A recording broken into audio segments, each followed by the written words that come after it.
பிரண்டையை வச்சு சூப்பராக பரட்டி சாப்பிட்ற மாதிரி துவையல் பார்க்கலாமா?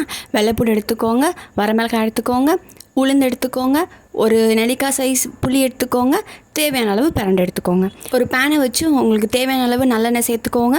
ஒரு கைப்பிடி அளவு உளுந்து சேர்த்துக்கோங்க. உளுந்து நல்லா பொன்னிறமாக மாறினோன்னே லைட்டாக பெருங்காயத்தூள் சேர்த்துக்கோங்க. ஒரு 15லேருந்து 20 வரைக்கும் வரமிளகாய் சேர்த்துக்கோங்க. ஒரு 15லேருந்து 20 வரைக்கும் வெள்ளைப்பூடு சேர்த்துக்கோங்க. அடுத்து ஒரு நெல்லிக்காய் சைஸு புளி சேர்த்துக்கோங்க. ஒரு பவுல் நிறையா தேவையான அளவு உங்களுக்கு தேவையான அளவு பிரண்டை சேர்த்துக்கோங்க. பிரண்டையை 4 பக்கமும் கிள்ளி இழுத்து அந்த எப்படி க்ளீன் பண்ணுவோமோ அந்த மாதிரி க்ளீன் பண்ணிக்கோங்க. தேவையான உப்பு சேர்த்துக்கோங்க. அதனால் 4 பக்கம் பரட்டி விட்டுக்கோங்க. நல்லா இந்தளவு வதக்கின பிறகு மிக்ஸி ஜாரில் சேர்த்து அதை நல்லா மையாக அரைச்சி எடுத்துக்கோங்க. நல்லா மையாக அரைச்சிட்டு திருப்பியும் ஒரு பேன் வச்சு நல்லெண்ணெய் சேர்த்துக்கோங்க. நல்லெண்ணெய் சேர்த்துட்டு நம்ம அரைச்சி வச்சுருக்க துவையலை இதில் சேர்த்து நல்லா வேக விடணும். வேக விட்டு எடுத்திங்கன்னா சூப்பரான பிரண்டை துவையல் ரெடி. Tata, by by.